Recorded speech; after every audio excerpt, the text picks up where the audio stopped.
नमस्कार, उत्तराखंड का एक खास बुलेटिन देख रहे हैं आप और मैं हूं आपके साथ हर्षवर्धन सिंह। तो आइए रुख करते हैं आज की खबरों का। राज्य के मुख्यमंत्री त्रिवेंद्र सिंह रावत ने विधानसभा पुरोला को करोड़ों की विकास योजनाओं की सौगात दी है।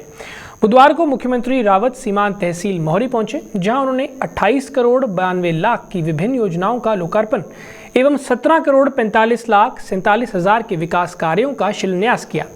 इस मौके पर मुख्यमंत्री ने कहा कि उत्तरकाशी जिला सीमांत जरूर है, लेकिन यहाँ के लोगों में आगे बढ़ने का जज्बा भी है। मुख्यमंत्री स्वरोजगार योजना का लाभ उठाने में उत्तरकाशी नंबर 1 पर रहा है। एक दूरस्थ विकास खंड है और हिमाचल से एक तरह से पूरी तरह लगा हुआ है। विशेषकर यहाँ पर हमारे लोग बागवानी और खेती ये विशेष रूप से करते हैं। और दूसरा, यहाँ पर हमारा जो ट्रैकर्स हैं वो बड़ी संख्या में यहाँ पर आते हैं और इस बार केदारकांठा में रिकॉर्ड पर्यटक यहाँ पर आए हैं, जो एक बहुत शुभ लक्षण है। यहाँ पर एक वर्षों से लंबित इनकी डिमांड थी डिग्री कॉलेज की, तो आज मैंने यहाँ पर डिग्री कॉलेज की घोषणा की है और इस विद्यालय को हम बहुत जल्दी यहाँ पर प्रारंभ भी करना चाहेंगे। जो हमारा केदारकांठा का मुख्य मार्ग है, जिसको हम मोरी नेटवाड़ सांकरी मोटर मार्ग कहते हैं, उस मोटर मार्ग और एक आध और मोटर मार्ग जो उसके डामरीकरण के लिए मैंने यहाँ पर घोषणा की है। जो पेयजल की जो आवश्यकता है, पेयजल के लिए मैंने कहा है कि भाई आप एस्टीमेट बनाकर भेजिए, हम उनको लिए धन आवंटित करेंगे। ये सरकार की प्राथमिकता है।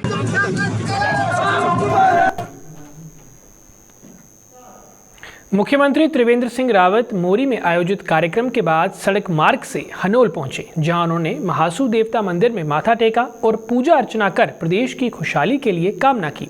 इस दौरान उन्होंने जोशीमठ क्षेत्र में आई आपदा में मृत लोगों की आत्मा की शांति और लापता लोगों के सकुशल मिलने की प्रार्थना की।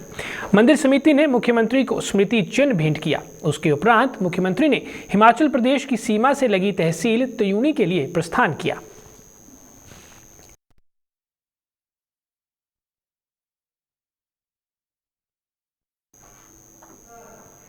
तहसील त्यूनी में मुख्यमंत्री त्रिवेंद्र सिंह रावत ने नवनिर्मित महाविद्यालय भवन लागत एवं राष्ट्रीय उच्चतर शिक्षा अभियान रूसा परियोजना के अंतर्गत कंप्यूटर प्रयोगशाला की महत्वपूर्ण योजना का लोकार्पण किया। इस दौरान मुख्यमंत्री ने त्यूनी के नवनिर्मित महाविद्यालय भवन का नाम पंडित शिवराम शर्मा के नाम पर रखने की घोषणा की। इसके अलावा उन्होंने जौनसार बाबर क्षेत्र की लाइफलाइन कहे जाने वाले मीनस अटाल मोटर मार्ग समेत तमाम सड़कों के डॉर्मीकरण, मेघातु पंपिंग योजना के निर्माण, नीनसू मोटर मार्ग के निर्माण, रियासी के शेड पूड़िया महाराज मंदिर का सौंदर्यीकरण करने आदि की घोषणाएं की।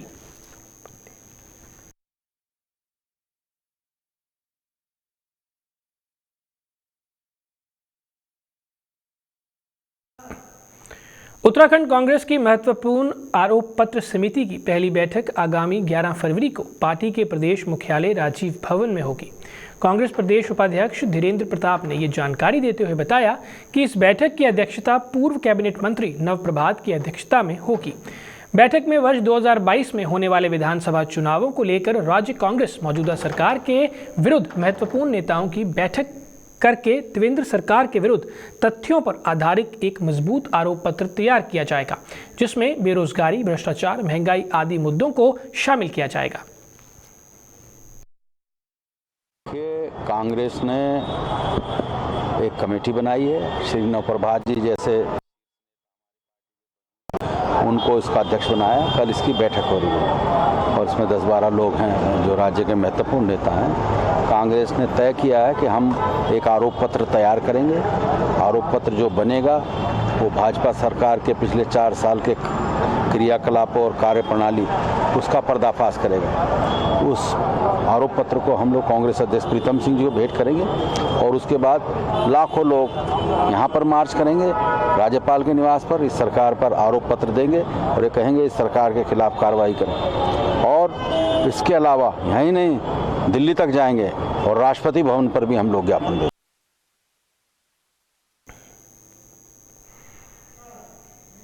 चमोली के जोशीमठ में आई आपदा का दौरा कर देहरादून पहुंचे कांग्रेस के वरिष्ठ नेता जोत सिंह बिष्ट ने भी सरकार के राहत और बचाव कार्य पर सवाल उठाए हैं। जोत सिंह ने कहा कि राहत व बचाव कार्य के लिए जितनी मशीनरी की जरूरत थी, सरकार ने उतनी मशीनें वहां नहीं लगाई हैं, जिसके कारण राहत और बचाव कार्य धीमी गति से चल रहा है।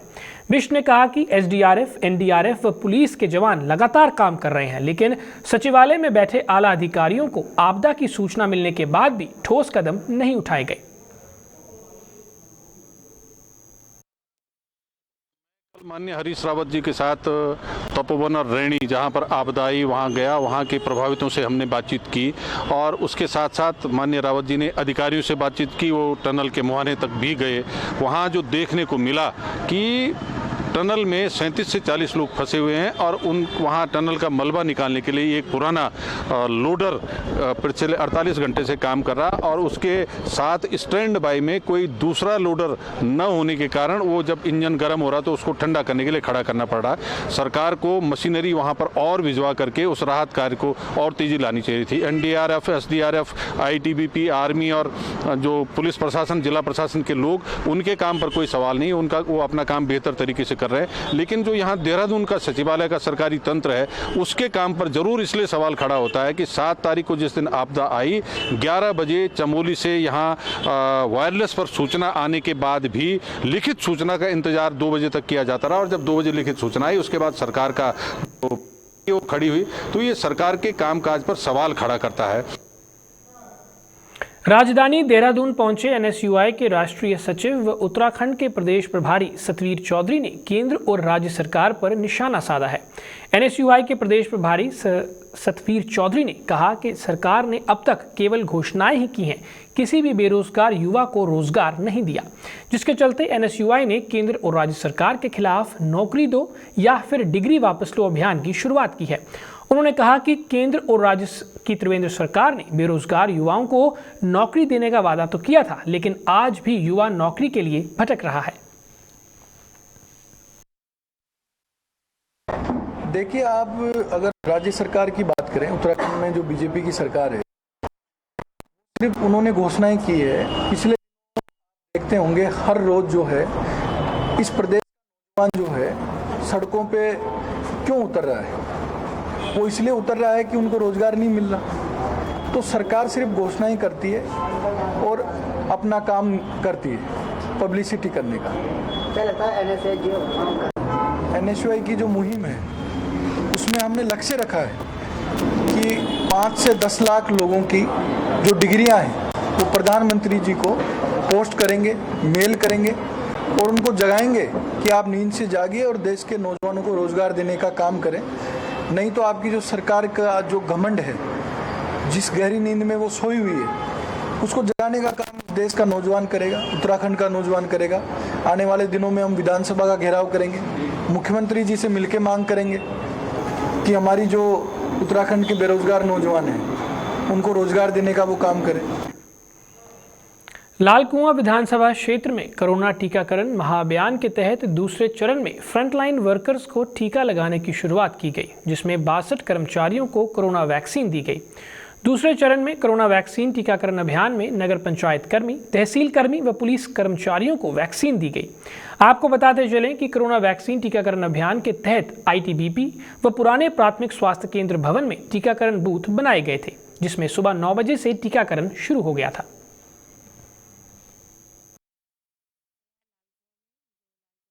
पंचायत है, तहसील और थाने, इसके लिए ये लालकुआं का जो प्राथमिक चिकित्सालय है इसको बूथ बनाया गया है, जिसमें आज वैक्सीनेशन प्रारंभ हुआ है। यहाँ इसमें वैक्सीनेशन किया जा रहा है। मेरे द्वारा भी इसमें टीकाकरण अभियान का पार्ट बनकर वैक्सीन लगवाई गई है और इसमें किसी भी तरीके की कोई तकलीफ नहीं हुई है। हम लोग पूरी तरीके से सेफ़ हैं, ये वैक्सीन पूरी तरीके से सेफ़ है, कोई भी नहीं है। देखिए, मेरा वैक्सीनेशन हो चुका है, हमारे साथ हमारी ईओ मैडम भी है, उनका वैक्सीनेशन हो चुका है, मेरे स्टाफ का हो चुका है। वैक्सीन पूरी तरीके से सुरक्षित है और इसे लगवाने में कोई भी समस्या हम लोग को अभी नहीं हुई है, हम लोग बिल्कुल सुरक्षित हैं। वहीं रुड़की तहसील में कोरोना वैक्सीन के टीकाकरण के दूसरे चरण में एसडीएम सहित आर्मी, पुलिस सहित 120 कोरोना योद्धाओं को कोरोना वैक्सीन दी गई। इस अवसर पर रुड़की ज्वाइंट मजिस्ट्रेट नमामि बंसल ने सभी कर्मचारियों से कोरोना वैक्सीन का टीका लगाने के आह्वान करते हुए कहा कि कोविड वैक्सीन के लगाने से किसी भी तरह का कोई खतरा नहीं है, लिहाजा हर एक कर्मी को अपने आने वाले कल के बारे में सोचना चाहिए और टीका जरूर लगवाना चाहिए।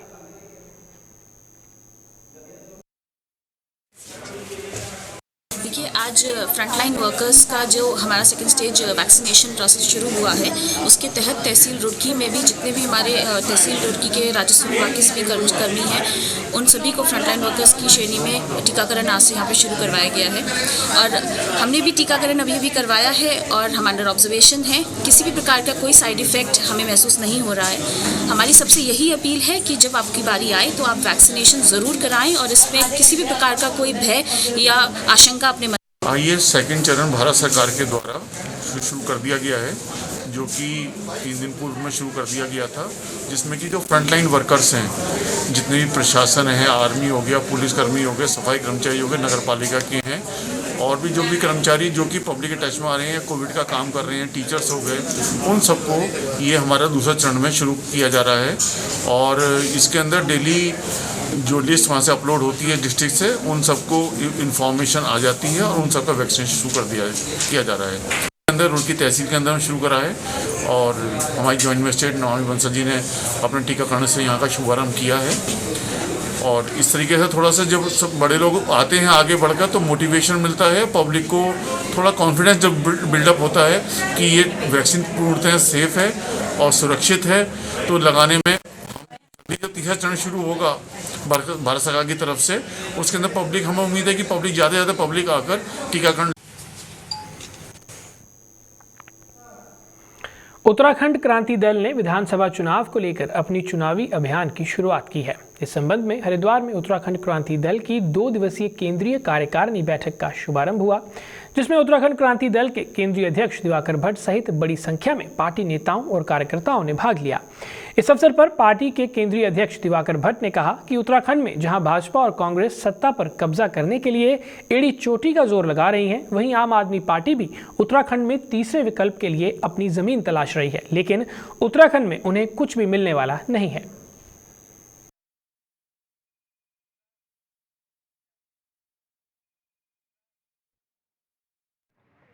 केजरीवाल दिल्ली मॉडल क्या बनाना चाहता है, जरा आ करके देख ये कौन सा मॉडल है। यहाँ ये उत्तराखंड है, यहाँ 1000 की हाइट से लेकर के 10,000 की हाइट तक लोग निवास करते हैं।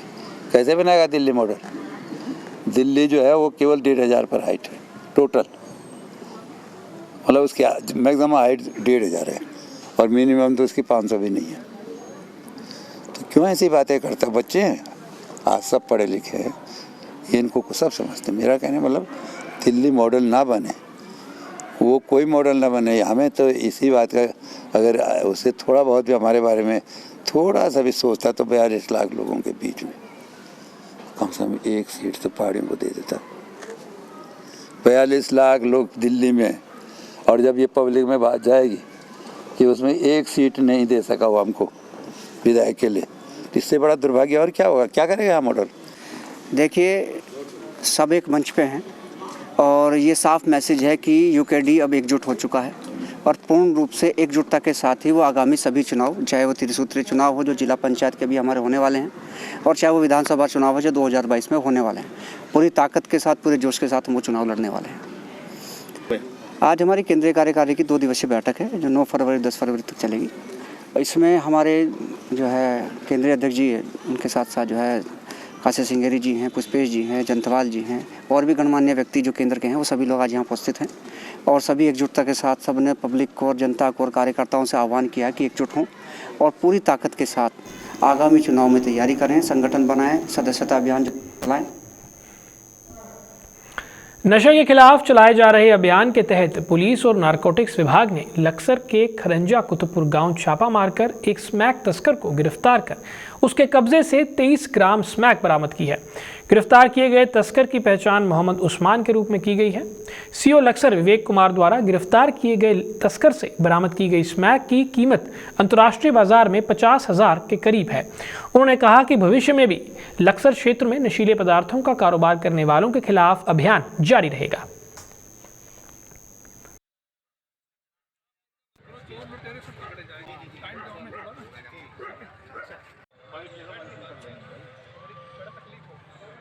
अभी सूचना मिली थी कि एक व्यक्ति जो है गांव मंजा के पास जो है स्मैक कर रहा है। सूचना पे हमारी पुलिस टीम द्वारा इसको घेर घोट के गिरफ्तार किया गया था और लगभग 20 ग्राम के करीब इसके पास स्मैक मिला है और अग्रिम आवश्यक कानूनी कार्रवाई के लिए टीम को निर्देशित किया गया है और ये नशे के खिलाफ अभियान हमारा इसी तरह से जारी रहेगा। और लोगों से भी मैंने यहाँ द्वारा नशीले पदार्थों के खिलाफ चलाए जा रहे अभियान में लगातार सफलताएं मिल रही हैं। आज फिर लक्सर पुलिस ने नारकोटिक्स विभाग के साथ में एक बड़ी सफलता हासिल की है। खरंजा कुतुबपुर गांव में एक तस्कर को गिरफ्तार किया है।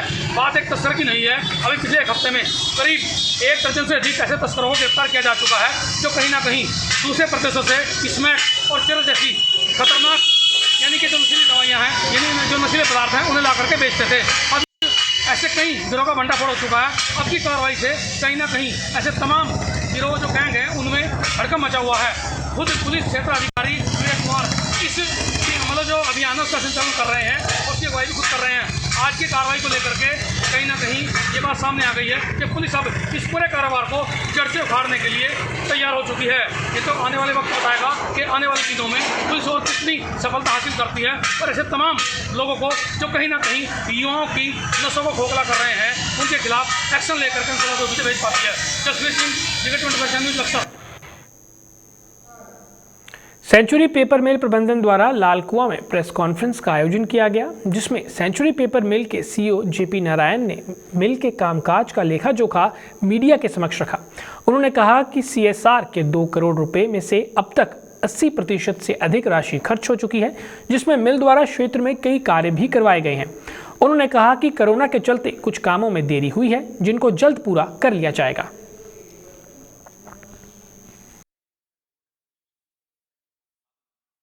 पिछले साल हमारा 2 करोड़ का बजट था, जिसमें करीबन 80% खर्च कर दिया। बाकी के प्रोजेक्ट जो हैं सुचारू रूप से चल रहे हैं। थोड़ा डिले हुआ क्योंकि कोरोना काल में हम काम नहीं कर पाए। और अगले साल के लिए हमारा 3 करोड़ का बजट है, जो कि सैनिटेशन, हेल्थ और एजुकेशन के ऊपर खर्चा जाएगा। और उसके साथ हम एक बड़ा प्रोजेक्ट ड्राइव कर रहे हैं, वो है पेरोल प्रोजेक्ट।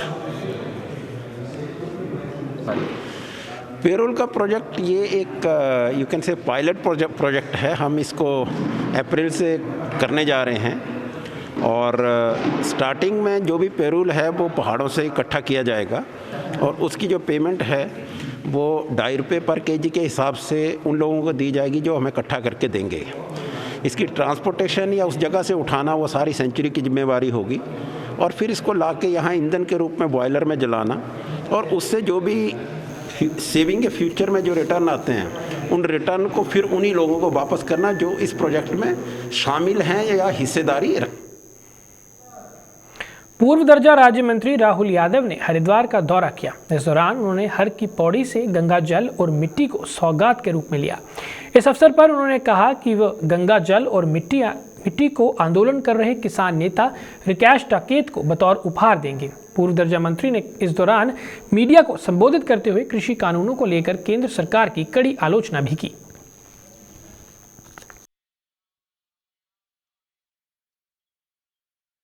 150 पौने 200 किसान मर चुके हैं, उस पर अभी तक मोदी जी ने एक बार बोला। तो ये अमित शाह जी और ये सब मिली भगत है और ये सब गलत हो रहा है। इस तरीके से ये आंदोलन बंद नहीं होगा और ये बिल्कुल किसान के लिए करना भी चाहिए। पहले रोटी की लड़ाई होनी चाहिए, बाद में राजनीति चलती है। और राकेश टिकैत जी के साथ हम दिल से दिल और कंधे से कंधा लगाकर खड़े हुए हैं। पूरी कांग्रेस पार्टी उनके साथ है। पूरे उत्तराखंड का हर किसान, मेरा नौजवान उत्तराखंड का उनके साथ खड़ा हुआ है।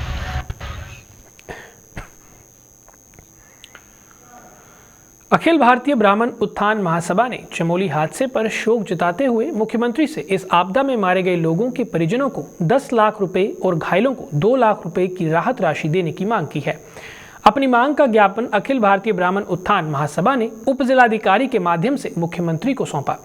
अखिल भारतीय ब्राह्मण उत्थान महासभा के अध्यक्ष उमेश जोशी ने कहा कि सरकार की ओर से जो राहत राशि देने की घोषणा की गई है वह बेहद कम है, लिहाजा आपदा में मारे गए लोगों के परिजनों को 10 लाख तथा घायलों को 2 लाख रुपए की राहत राशि प्रदान की जाए तथा आपदा में शिकार लोगों के पुनर्वास की शीघ्र व्यवस्था भी की जाए।